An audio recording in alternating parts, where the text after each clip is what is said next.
Let's read that first part from verse 1 through verse number 16.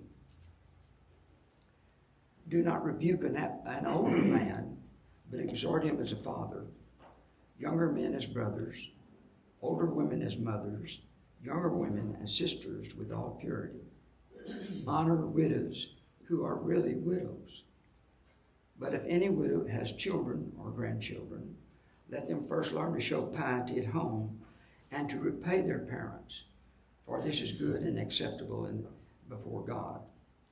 Now she who is really a widow and left alone trusts in God and continues in supplications and prayers night and day. But she who lives in pleasure is dead while she lives. And these things command, that they may be blameless. But if anyone does not provide for his own, and especially for those of his own household, he has denied the faith and is worse than an unbeliever. Do not let a widow under 60 years old be taken into the number.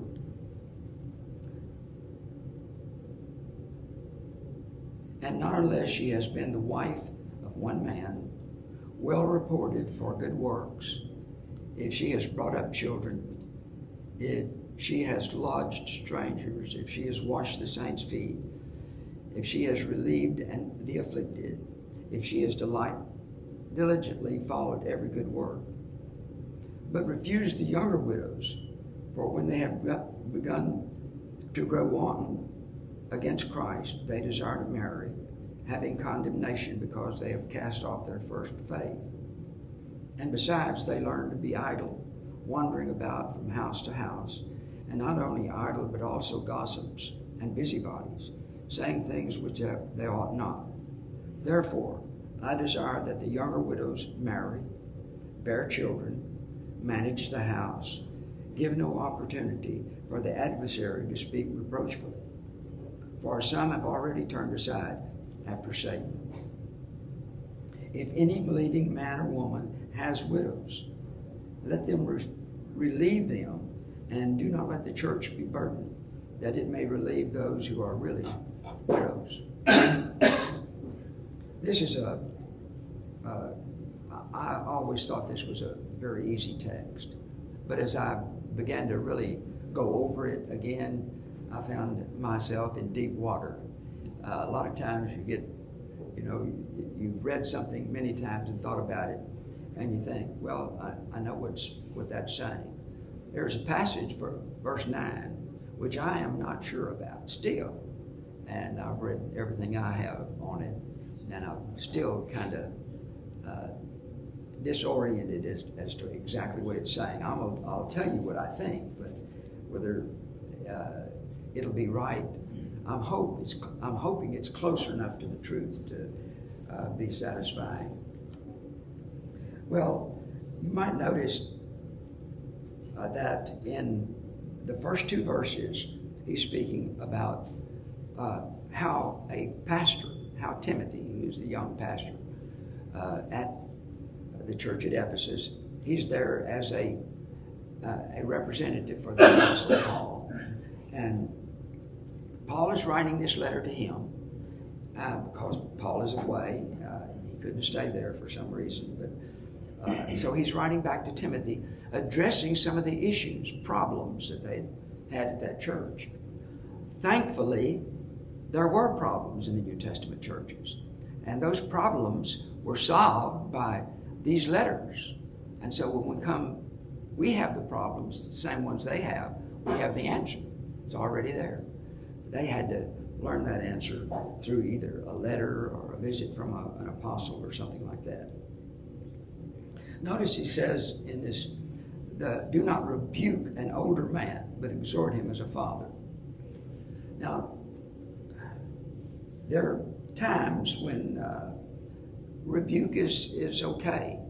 I think what we're seeing here, though, is he's talking about not major sins, but minor things that come up in a church, where maybe they're questionable, whether they're bad or not.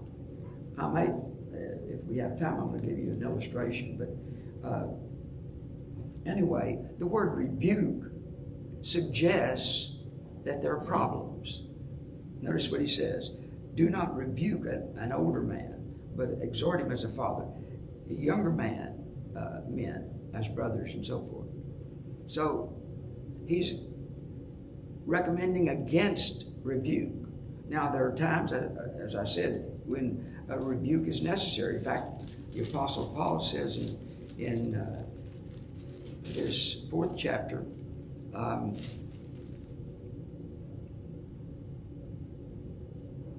me see. Maybe I've got the wrong text down. I've got the right chapter, but the wrong verse. Let's see. He tells him, now this is another letter, a letter written probably 4 or 5 years later than the one that we're reading right now. Paul tells Timothy again, preach the word, be ready in season and out of season. That's 4:2. Convince, rebuke, exhort with all long-suffering and teaching. So there are times when rebuke is necessary. But at this time, because of the nature of the sin, he tells them, don't rebuke an elder. Speak to him as a father. Jimmy? Yes. You remember when Paul said that he rebuked Peter to his face? Yes. I don't know how old these gentlemen were at the time, but that was a serious departure from the faith, according to Paul. Right. Yes. He would not have anything to do with the Gentiles when they came. Yeah. That passage is in Galatians chapter 1 and 2. He talks about meeting with Peter, and Peter went aside when other Jews came down. He didn't want to be seen eating with Gentiles. And so Paul rebuked him to his face, even in the presence of the others. So certainly there's time for rebuke. And sometimes that rebuke is for the ministry. He's not talking here about the ministry at all. He's talking about just the average church member, that he, a father, a man who's old enough to be his father, you exhort him rather than rebuke him. It's really an honor, because you're honoring him. Yes. By not scorning, some of his older men. Well, so this is concerning someone who has sinned in all 3 or 4 of these cases, has sinned, but it's a minor thing. I say it's sin. I'm not even absolutely sure that that's true. My illustration, if I get to that, will point out some stages in dealing with somebody who's gone astray. The word exhort is a word, exhort him as a father. I looked up synonyms for that. I've heard it, I know it, but I thought another word would be better. And the word that I came up with, or phrase, appeal to. Don't rebuke him, but appeal to him as if he were your father. That would allow for him, I think the word, that phrase, allows for him to be in sin, or maybe just there's something questionable there. Or implore. Either one of those were, I thought, were all right. Older man as your father, with all humility. You respect him, you're gentle, you love him, you honor him, you have tenderness toward him because he is to be treated as your father. And in a sense, he's a spiritual brother for certain. And the other 3 that are addressed here, they're also spiritual brothers and sisters in Christ. So we're we're looking at people who are being compared to blood brothers and sisters. And you know how you would treat your brother or your sister if there was a problem there. Going to my brother would be much easier than going to my dad. But if something went wrong, you need to make sure that they are put back on the right path. These are spiritual relatives. And then he says younger men are to be treated as brothers. All Christians, again, are brothers and sisters in Christ. And then older women as mothers. And you know how tender you would be with your mother, most of you. Your mother is the most influential person in your life early on.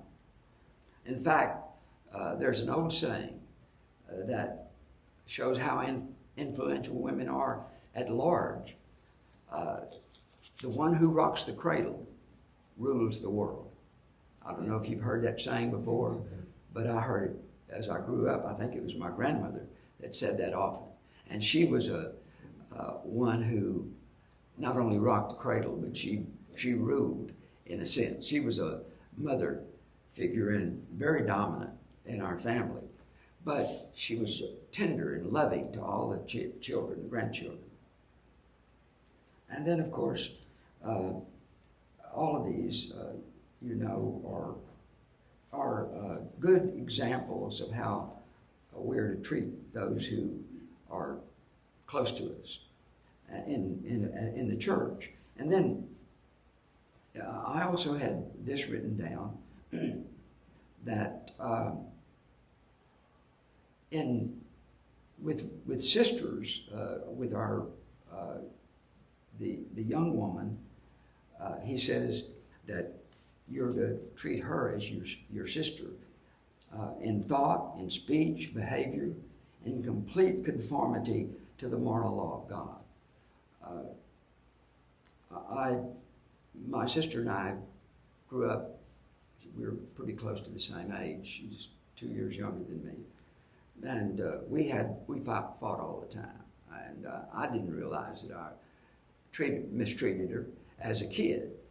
But when we got older, we talked with each other. She was in Houston, I'm somewhere else in the country. We talked nearly weekly, sometimes daily, according to what was going on. There was a great sense of love for my sister. And so young women, here's a young man. How do you treat young women, both married and unmarried? You treat them as if they're your sister. And so the officers of the church are to be instructed here concerning these things. Brother Walker, I've told this story before. Brother Walker, who was the president of the school that I went to in Lexington, Kentucky, he had the morning, once a week, he had the chapel service. We had chapel every morning, I think maybe between the first and second periods. And he was an older man. He was probably, I guess, 80 when I was there. And I remember him real well. Or it snowed in Lexington often. And he lived about 2 blocks away. And he dressed in solid black, had long black big brim hat, black suit, tie, a bow tie, and a black overcoat. And I remember looking out the window one time, he was walking to the church and to his office there at the church. And I just thought, this guy looks like a pilgrim. Just a big overcoat. But he was a great man. And he would speak to us, preacher boys, he called us. And he said, there are 2 things that'll ruin a preacher: money and women. He said, you've got to be careful with both of them. And then he said, don't ever go visiting by yourself and knock on a door and a woman opens the door and invite you in. He said, you find out if there's somebody else in that house before you go in there. I thought that's an excellent thing to do. Be wise. This man had a lot of great wisdom, so we were always glad that he came and talked with us. Let me give you an example that I wrote out, and I want your input on it. For this is, how to treat an older man, and this would be exhorting him or, treating him as your father. Say this man is 65 years old. He's been a faithful member of the church for some 20 years and has given regularly and faithfully to the church most of that time. But in the last 6 or 8 months, his giving has dropped from $300 a month to $50 a month. Now I'm talking about today. We just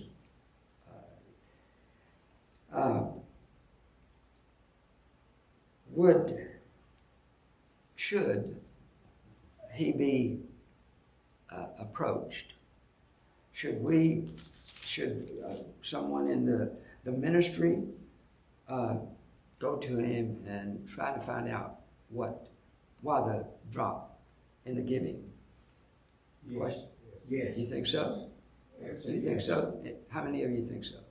I think so. A few of you. All right. Let me move it on to a second stage. Also, during that time, he missed church 4 Sundays during this particular time, the same time period. He missed church 4 times at a regular Sunday morning service. And he's been regular. Is that a reason? On top of the other one. Of course. Yeah. There are 2 things there now. So, let me add one more to it. Someone comes to the elder, or one of the elders, and says, now this is not a member, this guy that's coming to him. He says, I saw Jimmy going into a nightclub, and I don't know any name of nightclubs around here, but the nightclub has pole dancers. That's the 3rd step. All of these put together, does he need to be admonished It's or getting worse and talked worse, with? Jimmy. What? What'd you say? I didn't say it, somebody else Frank said said it. You're getting worse and worse. Yeah, that's right. That's, in each stage, if, for instance, he just missed church 4 times in, say, 4 months. It's obvious something's going on with it, He's giving the money to the dancers. Yeah, Well, we don't know that. just we don't That's what it know. looks All right. like. The thing is, how would you approach him Right. if you did approach him on this? You wouldn't go to him in a hope and say, hey, I want to talk with you. I hear that you're going to a bad club where there are pole dancers and you're giving your money to her. And Wrong now way. that, wrong approach. We're concerned about you. We notice you missed several services, and that's not characteristic of you. Yeah. We notice that your giving is curtailed. We want to know if we need to pray for you. Yeah. And if the 3rd thing had it told you by somebody else, I would ask him about that. Is there any problem here? This person came to me, not a member of our church, and told me that he saw you going into this club. And I want to know if that's true or not. And if he says, no, it's not true, then you may have to say, okay. Now, is it 2 or 3 witnesses? Yeah, you have 2 or 3 witnesses. Brian? I probably, before that question, I'd probably say, is there anything going on in your life that might bring reproach upon this congregation? Okay. And let him see if he'll offer open up and offer any more before I got to the Yeah. someone else sick. Yeah, Trying to get him yeah. to bring it out. Give him the opportunity to bring it out. There are a lot of approaches, but again, you want to not go with harsh rebukes up front. You may have to do that later. Hopefully he would admit that he was going to this place. I am spending money there. I know it's wrong. I want you to forgive me. I'll ask the church forgiveness. That's the way it should happen. It doesn't always happen that way. Yes, Roger. Well, somebody here in this church at one time or another, I don't remember who it was, somebody said, we saw Brother so-and-so going into the liquor store. Yeah, Ended up, he's going into the liquor store to buy wine for the Lord's Supper. that's right. Yeah, that's right. So, quick to judge. Yeah, that's right. Yeah, you need to be very careful about that. If you were in the church like I grew up in, it wouldn't matter why you went into the liquor store. What? Guilty. If you were in the church that I grew up in, it wouldn't matter why you went into the liquor store, it would be bad. Yeah. Guilty. Yes. Well, there are a lot of ways to approach it, but again, as the passage says, rebuke not an elder, and that would go for a sister, someone who is a young woman, an older woman, a brother. Try to treat them as you would want to be treated, and certainly as a Christian, we'd want to be admonished if we were doing something that was harming somebody else. We had in our church one time a man, we went to the river often and camped out, and this was his first time, and he was a young man, married, I think maybe had one child, and he brought a cooler, and he had some beer in it, and there was and he was drinking the beer, and a couple of the people there were very offended by it. They nothing wrong with drinking per se, but sometimes you have to realize where you are, the environment you're in. If you're at home by yourself and you drink a beer at night, I wouldn't do it. But if you were doing it, and when I came to your house and opened up your refrigerator door and there were 3 or 4 cans of beer, I couldn't say anything about that. I mean, you've not caused any problem. You're not a drunkard. And so a lot of factors enter into any question that we might have about a person in the church, brother, sister, father, mother. But these that you're talking about here are not officers in the church. Any question further about those 2 verses? I think it's a good idea in church. If everybody is knowledgeable when somebody's out. You know, I notice it when somebody misses. Yeah. And I might say, I missed you last Right. Sunday. And invite him to explain or why they weren't here. Yeah, Would be and you can perfectly say, legal. were you sick? Or, Yeah. That'd be a question to ask. Like you said a while ago, you ask a question. And I would feel better if somebody approached me and said, we missed you. yeah, That is very positive. right. That's not negative, that's positive. Yes, it is. Jimmy, what happened to the guy that you just gave an example of? What was his reason? Do we have an answer to that? No, I don't have an answer to that. What I was doing, wanting to show that there's a way to approach what could be sin. It may not be. Like, the first thing that we mentioned there in the example was the missing of 4 days on Sunday. It could be, if those 4 days were all together, it'd be bigger question. But it could be that he was sick. He may have had COVID, like I did, and you don't want to go. go anywhere with COVID because you don't feel like going anywhere with COVID, first of all. Yeah, it could be that he was sick over a period of time, and he didn't let you know. That's another thing too. We don't know how to pray for people if they don't let us know the problems they're having. And if you're sick, and like for instance, had COVID for a week, I wanted people to pray for me, and still do. I'm not perfectly sound yet. The problem that I had was just absolute fatigue. I couldn't stay out of my recliner sleeping. I'd sleep over about 3 days. I slept all the time. But anyway, that's another story. I remember Curtis Thomas was excellent at developing scenarios of how do we approach a problem, and he would describe the problem. You remember he'd write these things down? Yes.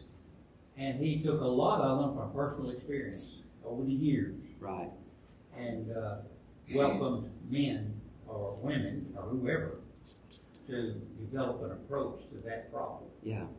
He has a book on that. Yeah, I believe he does. Yeah, it's an excellent book. If a person's interested in the ministry, he needs to read that book. It's about pastors and things that they need to know, young men. Excellent book. But anyway, Curtis was always good. He came here once in a Conference, yeah. conference. Yeah. We had a conference. Spurgeon Fraternal, was it? Pardon? Yes, Spurgeon Was it the Fraternal. Spurgeon Fraternal? Yeah, it was at the fraternal, or we had another. Some kind of a conference, yeah, we had Yeah. speakers and stuff. And he dealt with the subject of counseling, Yes. and he was a good counselor.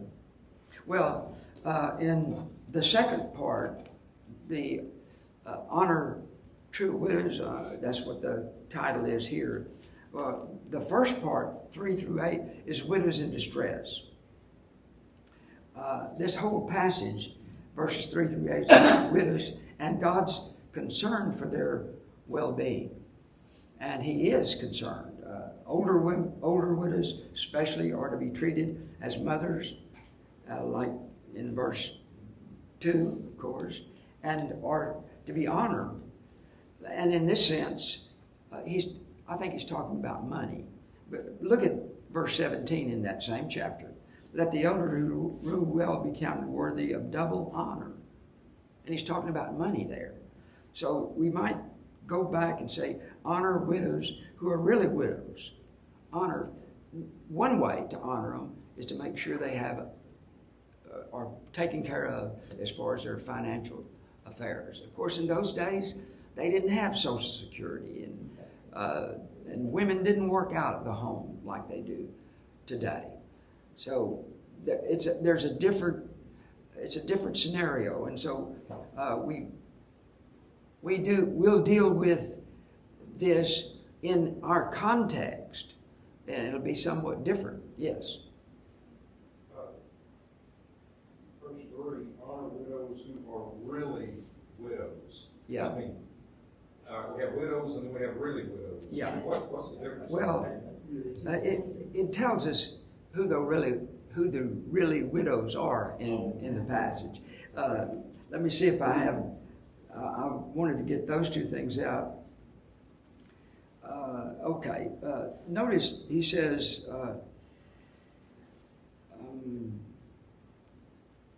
Look, verse 5. Now she who is really a widow and left alone trusts in God and continues in supplication and prayers night and day. She's a thorough Christian in her living. And like in verse 9, the ones that are to be taken in have to be 60 years old. And it says the wife of one man, 60 or older, the wife of one man, well reported for good works, if she's brought up children, if she's lodged strangers, if she's washed the saints' feet. Now, that could be literal, because in those days, a dusty area, they wore sandals, thongs, and so when they came into your house, they're going to if they take those shoes off, and they generally do in the East, then their feet may be dirty. So you've got a wash pan there, and the woman or the maid washes those people's feet. Jesus, remember, washed the apostles' feet on the night before he was crucified. Another way to look at the really widow is one that, say, a godly woman throughout her life, and she has family, and then she gets to be a widow, and then the family's taking care of her and things like that. Yeah. The one that's more of a really widow is one that doesn't have that family around them, is not able to be supported by the family, needs a church support. Yeah, well, that's what this text is saying. But the Lord's compassionate, but he's also cautious. He doesn't want the church's money to be used flippantly, or for someone who doesn't deserve it. The apostle is expressing exactly what the Lord wants done. In the Old Testament, there were passage after passage showing the importance of addressing the problem of widows and children that didn't have a father or mother. You think Paul and Jesus would be flexible on that 60-year-old if here's a lady who's not 60 years old, but she's still having, still fits all the bill? Yes, I think definitely they would be flexible. This is the ideal, and what Paul is saying, this is the way it should be done.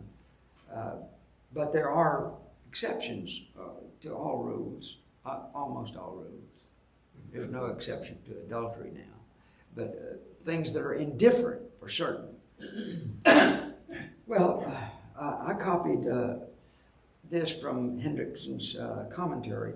I didn't have time to write it all down, but he had a portion on widows in distress, and he says such widows described in verse 5, which we read.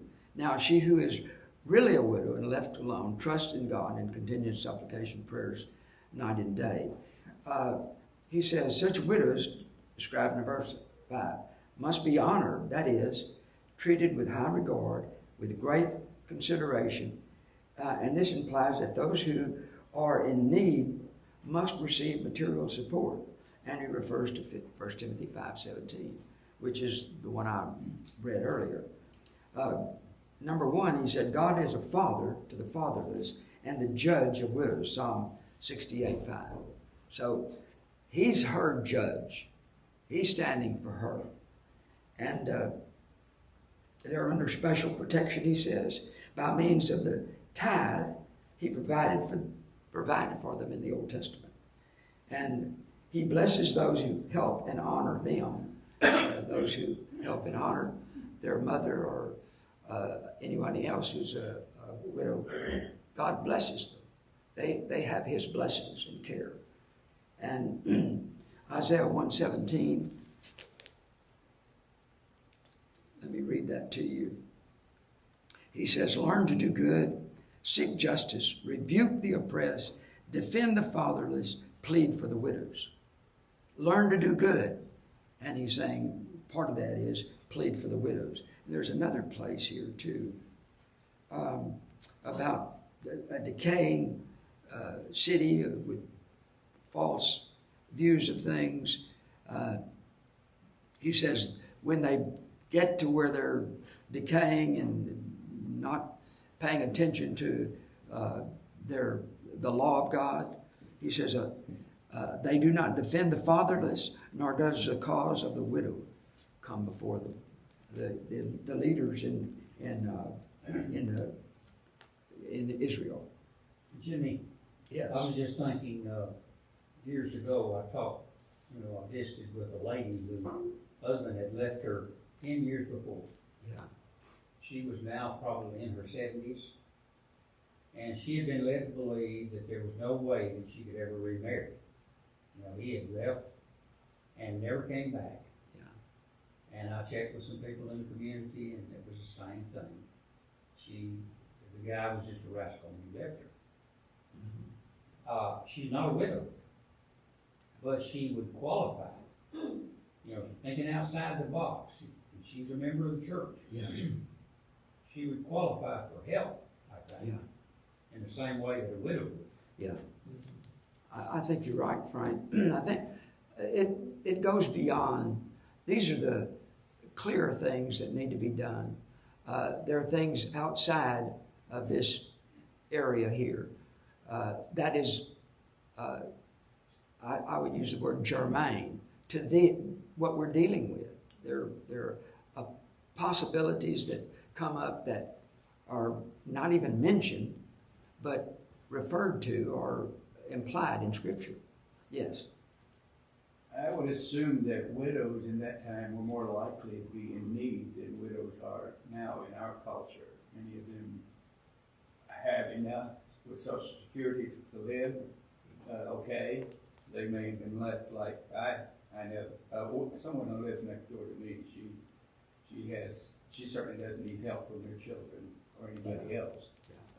She invested money in her husband, and they're well off. Yeah.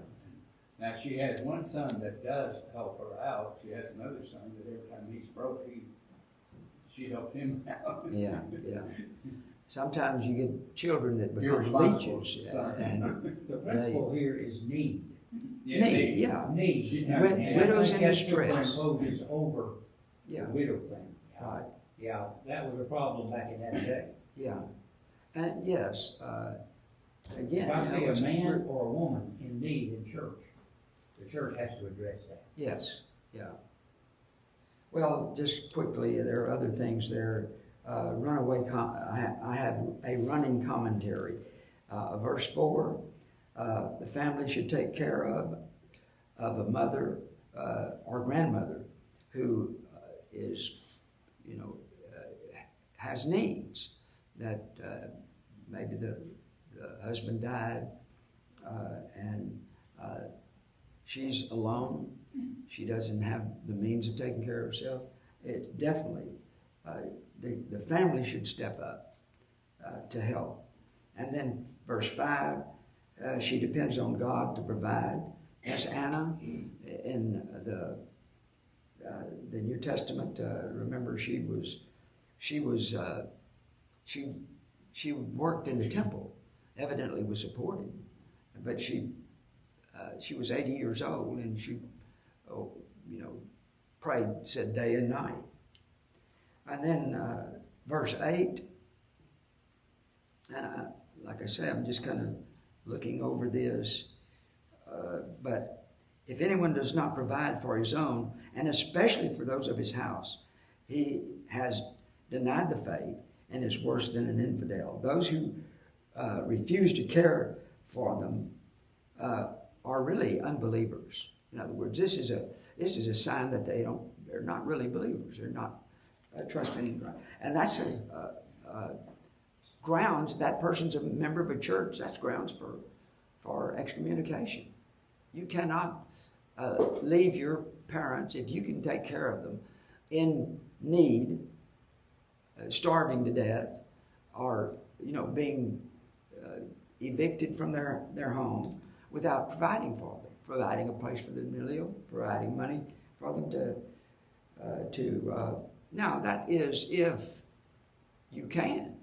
Now, you may be in bad straits too. The Pharisees did the same. They didn't provide for their parents because they came up with that little edge to get out of the way. I guess providing for their parents. Right. Yeah. The widow who lives in pleasure is dead while she's living. That's spiritual death. She's not a Christian after all. That's grounds for discipline. Yes. Well, I'm going to try to get through this. God has a special concern for widows and orphans. The situation of our country, of course, is different. But still, we have the problem. Of course, on the Arkansas side, they have the Baptist, American Baptist Association, I think, has an orphanage out on Highway 71, didn't they? 82. 82. And I don't know how many children are out there, big number. I used to drive a school bus and went by there and picked up 7 or 8 kids going to school. So We used to test kids here for the benefit of those that were homeschooling, and the orphans came to this church to be tested. right, yeah, I remember that. So widow's livelihood by and through the church in verses 9 and 10. That's what he's talking about there.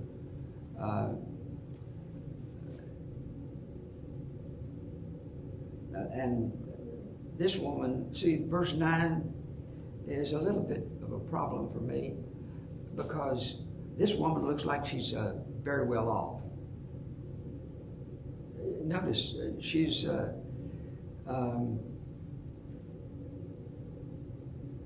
been married once. She's got a good report, does good works, brought up her children, lodged strangers, washed the saints' feet. If she's relieved the afflicted, if she's been diligent in every good work. That sounds like a very wealthy woman.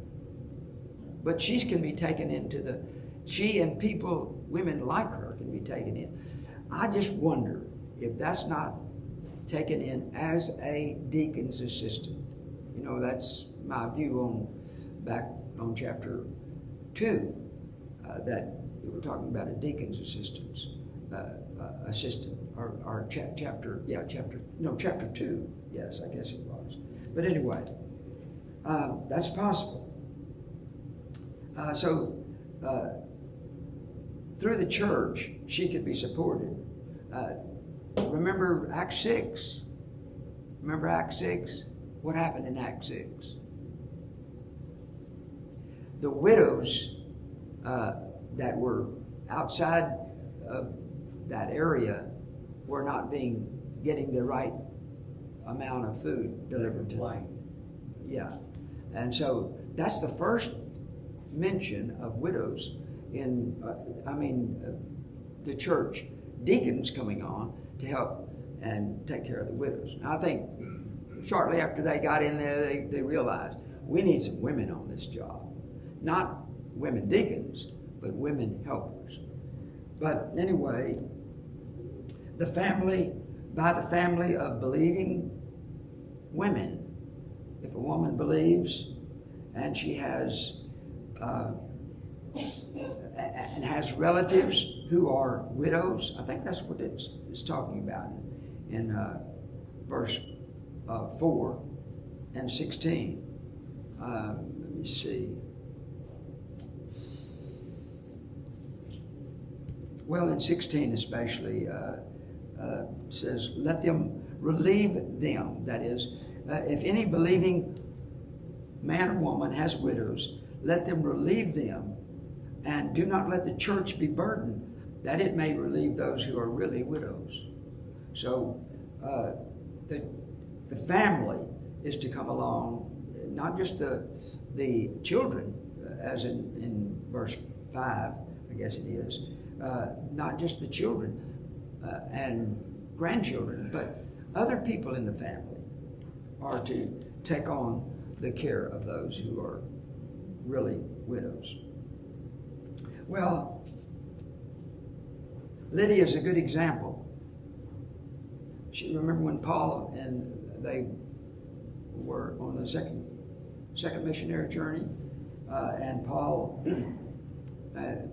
went to Philippi. They went down to the river where prayer was being made, and they spoke to him, and Lydia became a believer. And it said that she invited him to her home, insisted that they come. So she was a wealthy woman, and perhaps seemed like a widow. But anyway, next time I'm going to just finish these 2 paragraphs that I have, and then we'll look at the eldership and elders in the church. And that passage beginning in 17 and to the end of the chapter is very, very interesting. It's a passage that helped me along when we were looking at the subject of eldership. That was one of the major passages on it that proved helpful.